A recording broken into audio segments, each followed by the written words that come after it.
السلام علیکم گائز، میرا نام عدنان روف راجپوت ہے۔ پاکستان ٹریولنگ پیشن رمضان سیریز کے ساتھ حاضر ہیں۔ آپ لوگوں کا بہت شکریہ پذیرائی کرنے کا۔ خلاصۃ القرآن در حقیقت میں حضرت مولانا محمد اسلم شیخ پوری صاحب کے لکھا ہوا ہے۔ میں نے یہ کتاب پڑھی، مجھے بہت مناسب لگی۔ مجھے لگا کہ ایسے تمام لوگ جو مختلف مصروفیت کی بنا پر پورا قرآن پاک ساری زندگی سمجھ نہیں پاتے تھے، اس سے بہتر موقع نہیں اگر میں اس کی وضاحت اس کو آپ کو پڑھ کر بتا دوں تو صرف 30 پروگرام کے اندر آپ پورا قرآن پاک کا خلاصہ سمجھ پائیں گے۔ تو آئیے شروع کرتے ہیں۔ سورۃ البقرہ میں تشریع احکام کے ساتھ نبوت و رسالت کی گواہی دی۔ یہاں تیسرے پارے کے آغاز میں ان خصائص کا ذکر ہے جو بعض انبیاء علیہ السلام کو عطا کیے گئے۔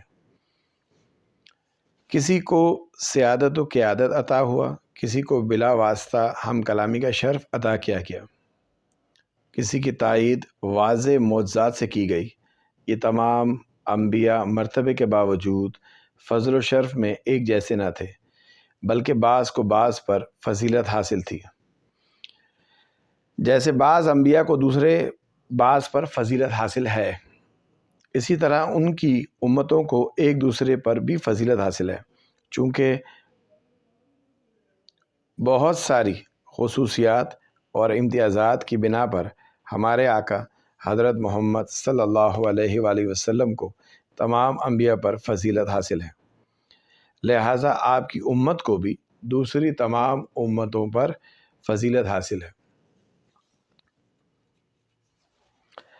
انبیاء کے فضائل اور فرق مراتب کو بیان کرتے ہوئے یہ صورت ہمارے سامنے اس آیت کو پیش کرتی ہے جو کتاب اللہ افضل ترین آیت ہے۔ میری مراد آیت الکرسی کی ہے جو 50 کلمات اور 10 جملوں پر مشتمل ہے۔ اس میں 17 بار اللہ تعالیٰ کا ذکر آیا ہے، کہیں صراحتاً اور کہیں اشارتاً۔ تیسرے پارے میں حضرت ابراہیم علیہ السلام کا وہ قصہ بھی ہے جب انہوں نے نمرود بن کنعان جیسے سرکش اور متکبر بادشاہ کے ساتھ مباحثہ کیا تھا، اور وہ قصہ بھی ہے جب انہوں نے اللہ تعالیٰ سے درخواست کی تھی کہ مجھے مردوں کو زندہ کرنے کا منظر دکھایا جائے۔ یوں ہی حضرت عزیر علیہ السلام کے دل میں ایک تباہ شدہ بستی کو دیکھ کر خیال پیدا ہوا تھا کہ نامعلوم اس بستی کو دوبارہ کیسے زندہ کیا جائے گا۔ چنانچہ خود ان پر 100 سال کے لیے موت مسلط کر دی گئی اور پھر انہیں زندہ کیا گیا۔ سورہ بقرہ کے متعلق سے پتہ چلتا ہے کہ اس سورہ میں 5 جگہ احیا موتی ہیں، مردوں کو زندہ کرنے کا موضوع ذکر کیا گیا۔ نمبر 1، اس مقتول کے واقعے میں جو گائے کا گوشت جسم کے ساتھ لگنے کے بعد زندہ ہوا تھا۔ نمبر 2، بنی اسرائیل کے ان معاندین کے قصے میں جنہوں نے رویت باری کا مطالبہ کیا تھا۔ نمبر 3، اس قوم کے قصے میں جو طاعون سے بچنے کے لیے گھروں سے بھاگ کھڑی ہوئی تھی۔ نمبر 4، حضرت عزیر، اور نمبر 5، حضرت ابراہیم علیہ السلام کے قصے میں۔ مذکورہ بالا کے علاوہ سورۃ البقرہ میں جو اہم مضامین بیان ہوئے ہیں وہ درج ذیل ہیں۔ نمبر 1، دین اسلام انسانیت، انفاق فی سبیل اللہ، اخوت اور محبت اور فضل و احسان کا دین ہے۔ انسان فلاح کا کوئی پہلو ایسا نہیں جس کو قرآن نے دعوت نہ دی ہو، اور نیکی کا کوئی کام ایسا کام نہیں جس کی اسلام نے ترغیب نہ دی ہو۔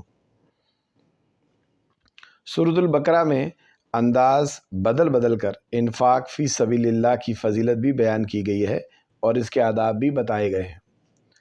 سب سے پہلے اللہ کی راہ میں خرچ کرنے والوں اور اخلاص کی بنا پر انہیں حاصل ہونے والے ثواب کو اس کاشتکار کے ساتھ تشبیہ دی گئی ہے جو زمین میں ایک دانہ بوتا ہے اور اس سے 7 بالیاں اگاتی ہیں، اور ایک ایک بالی میں 100 دانے ہوتے ہیں۔ یوں کاشتکار زمین کو ایک دانہ دے کر اس سے سینکڑوں دانے واپس لیتا ہے۔ یہی حال اس شخص کا ہے جو اللہ کی رضا کے لیے 1 روپیہ خرچ کر کے سینکڑوں بلکہ ہزاروں لاکھوں نیکیاں حاصل کر لیتا ہے۔ دوسری طرف وہ شخص ہے جو محض دکھاوے کے لیے صدقہ کرتا ہے۔ اس سے اس کسان کے ساتھ تشبیہ دی گئی ہے جو اپنی فصل ایسی چٹان پر بوتا ہے جس پر مٹی کی ہلکی سی تہ بچھی ہوتی ہے۔ اگر تیز بارش ہو جائے تو مٹی اور بیج دونوں بہہ جاتے ہیں، جس کی وجہ سے اس کی ساری محنت ضائع چلی جاتی ہے۔ صدقہ خیرات کی شرائط اور آداب بیان کرتے ہوئے فرمایا گیا ہے کہ مناسب بات کہہ دینا، درگزر کرنا ایسے صدقے خیرات سے بہتر ہے جس کے بعد دل آزاری کی جائے۔ آیت نمبر 263۔ دوسرا حکم یہ دیا گیا ہے، اے ایمان والو، اپنی کمائی میں سے اور جو ہم نے تمہارے لیے زمین سے پیدا کیا ہے اس میں سے بھی عمدہ چیز ہی خرچ کرو، اور ایسی ردی چیز اللہ کی راہ میں دینے کا ارادہ نہ کرنا جو اگر تمہیں دی جائے تو تم کبھی نہ لو، سوائے اس کے کہ تم چشم پوشی کر جاؤ۔ آیت نمبر 267۔ تیسرا حکم یہ دیا گیا ہے کہ اگر تم صدقات علانیہ دو تب بھی اچھی بات ہے، اور اگر تم چھپا کر ضرورت مندوں کو دو تو یہ تمہارے لیے زیادہ بہتر ہے۔ سورہ بقرہ میں جو شرعی مسائل بیان کیے گئے ہیں ان میں ہمارے دور کا ایک اہم مسئلہ حرمت ربا بھی ہے۔ سود خور کو اس شخص کے ساتھ تشبیہ دی گئی ہے جو جنات اور شیاطین کے اثرات کی وجہ سے خپتی اور دیوانہ ہو جاتا ہے۔ دنیا میں بھی سود خور کا حال خپتیوں اور پاگلوں جیسا ہوتا ہے۔ قیامت کے دن وہ قبر سے یوں ہی کھڑا ہوگا۔ اس کے بعد سود پر ایسی وعید سنائی گئی کہ اس جیسی وعید کسی بڑے سے بڑے گناہگار پر بھی قرآن میں نہیں آئی۔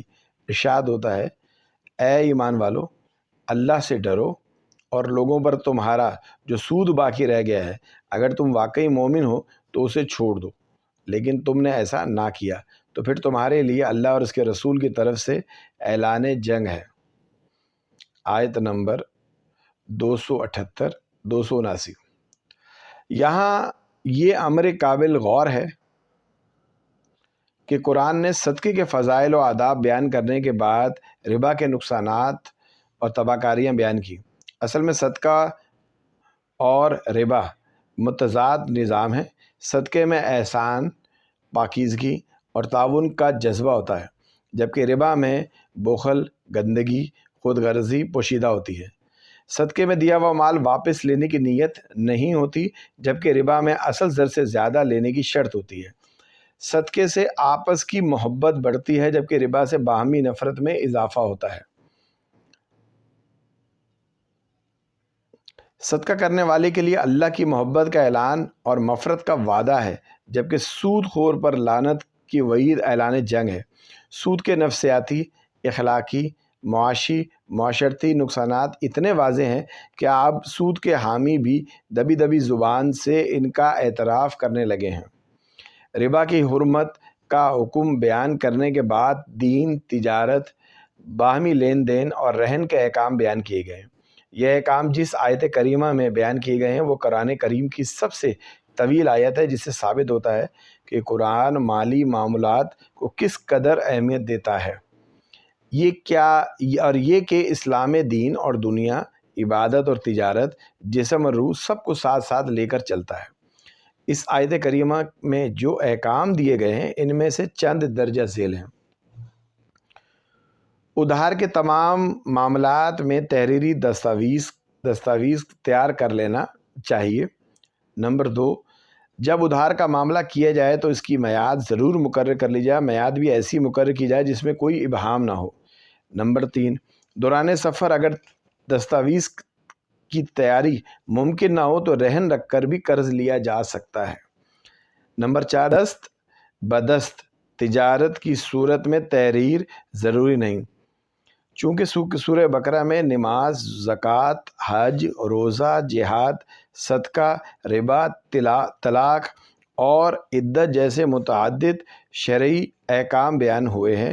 اس لیے سورۃ کے اختتام پر وضاحت کر دی گئی ہے کہ اللہ تعالیٰ نے کسی بھی انسان پر اس کی طاقت سے زیادہ بوجھ نہیں ڈالتا۔ آیت نمبر 285۔ یوں ہی سورت کا اختتام جامع ترین دعا پر کیا گیا ہے، جس میں مسلمان کو سکھایا گیا ہے کہ بارگاہ الہی میں یوں درخواست کیا کرو کہ اے اللہ، اگر احکام کی تعمیل میں ہم سے کوئی غلطی ہو جائے تو معاف کر دینا۔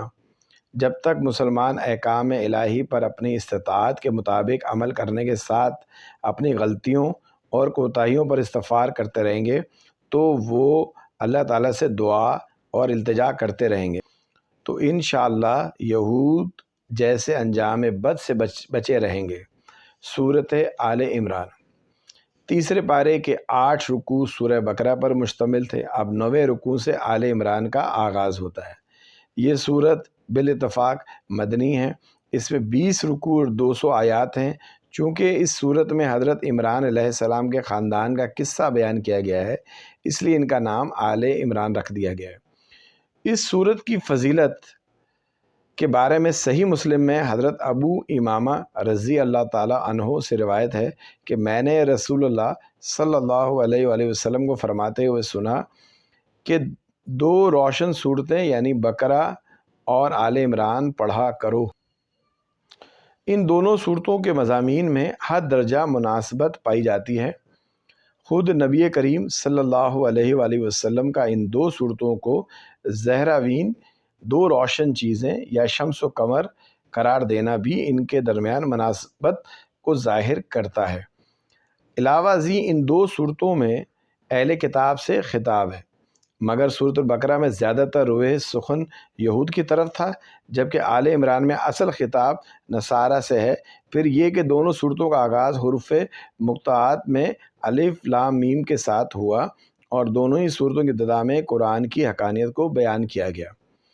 اس صورت کی تقریباً 80 آیات اس وقت نازل ہوئیں جب نجران کے عیسائیوں کا ایک وفد حضور اکرم سرور کائنات صلی اللہ علیہ وسلم کی خدمت میں حاضر ہوا۔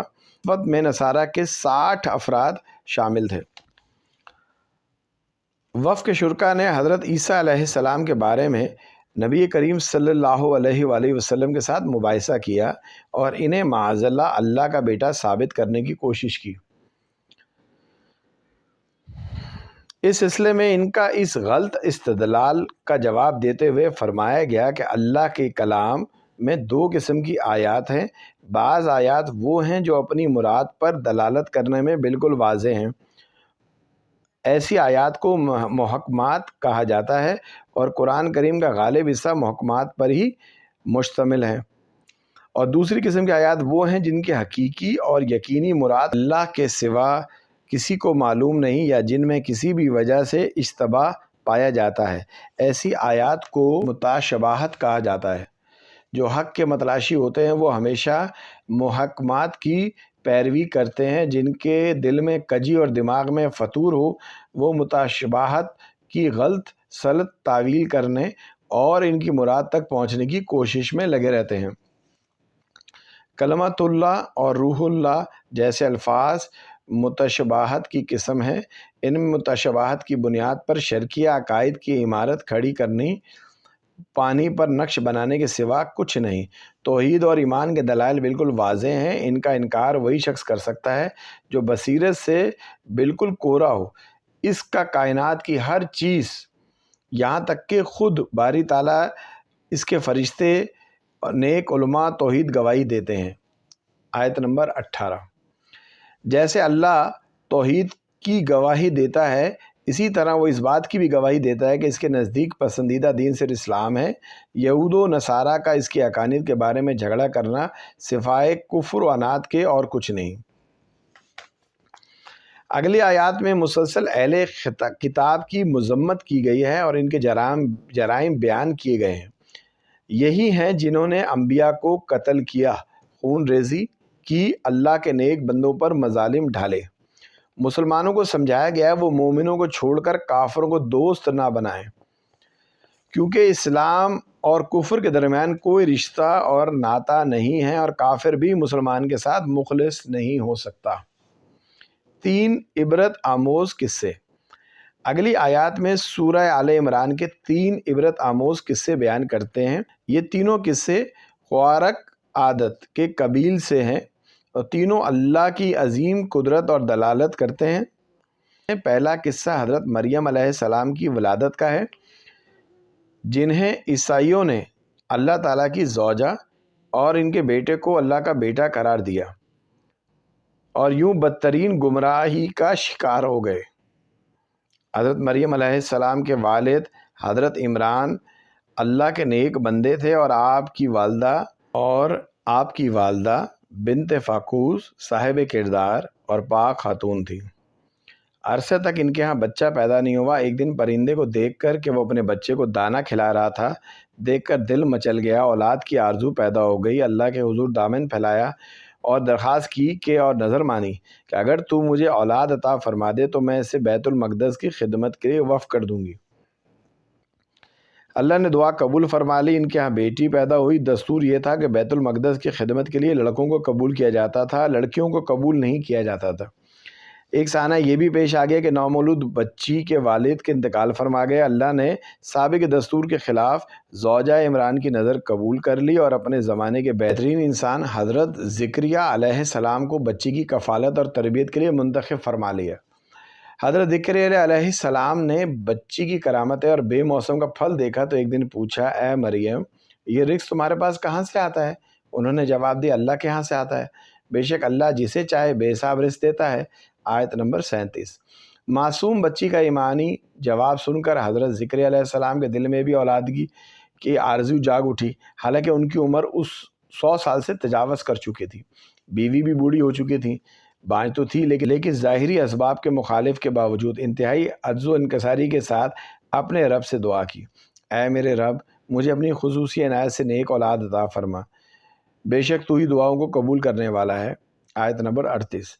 اللہ تعالیٰ نے شکستہ دلی سے کی گئی دعا قبول فرما لی اور ایسے بیٹے کی بشارت سنائی جو 4 صفات کا حامل ہوگا۔ نمبر 1، وہ کلمت اللہ یعنی حضرت عیسیٰ علیہ السلام کی تصدیق کرے گا اور آپ پر ایمان لائے گا۔ وہ علم و تقوی اور زہد و عبادت میں سیادت کے مقام پر فائز ہوگا۔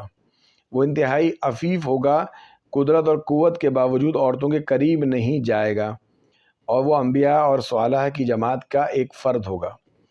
تیسرا عبرت آموز قصہ حضرت عیسیٰ علیہ السلام کی ولادت کا ہے۔ اگر حضرت مریم اور حضرت یحییٰ علیہ السلام کا قصہ اس اعتبار سے عجیب ہو اور قدرت الہی کا نمونہ تھا کہ ان کے والدین بڑھاپے کی دہلیز پر قدم رکھ چکے تھے، تو حضرت عیسیٰ علیہ السلام کا واقعہ عجیب ترین ہے، کیونکہ آپ کی ولادت والد کے بغیر سراسر موزانہ طریقہ پر ہوئی۔ جب فرشتوں نے حضرت مریم کو بیٹے کی خبر دی تو انہوں نے بڑے تعجب سے کہا، میرے ہاں بچہ کیسے ہوگا، حالانکہ مجھے کسی انسان نے ہاتھ تک نہیں لگایا؟ اللہ کی طرف سے جواب دیا گیا، اس طرح ہو جائے گا کیونکہ اللہ تعالیٰ جو چاہتا ہے پیدا کر دیتا ہے۔ جب وہ کسی کام کرنے کا فیصلہ کر لیتا ہے تو اس سے کہتا ہے ہو جا، پس وہ ہو جاتا ہے۔ آیت نمبر 47۔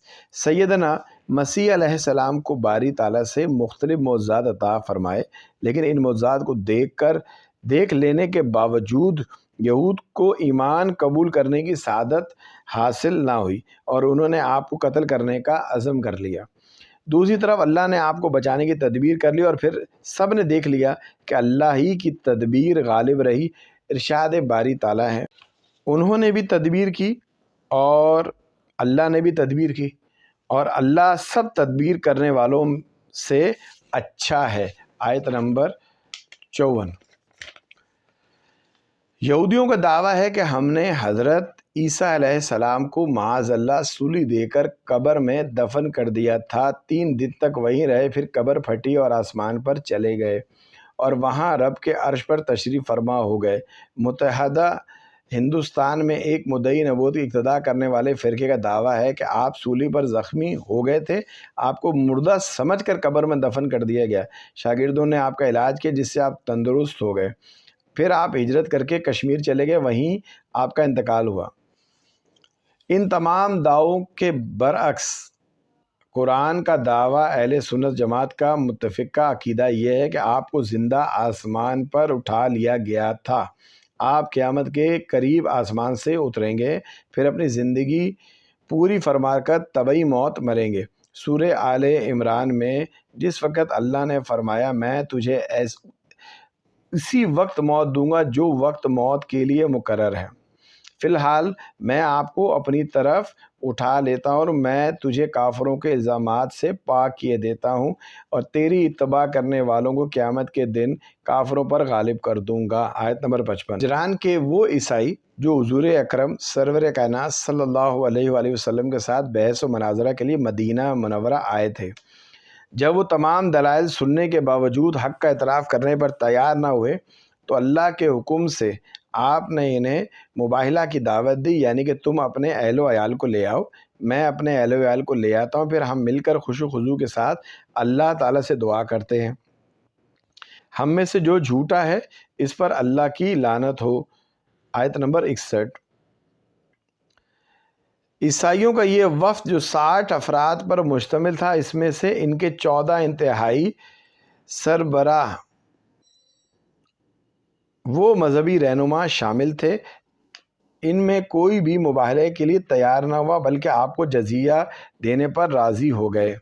یہ واقعہ بیان کرنے کے بعد سورہ آل عمران تمام اہل کتاب کو، خواہ وہ یہودی ہو یا نصارہ، ایک ایسے کلمے پر متفق ہو جانے کی دعوت دیتی ہے جس کی تلقین تمام انبیاء نے کی اور جسے تمام چاروں کتابوں سمیت تمام آسمانی صحیفوں میں بھی دی گئی ہے، اور وہ ہے کلمہ توحید، لا الہ الا اللہ، یعنی ہم اللہ کے سوا کسی کی عبادت نہ کریں گے۔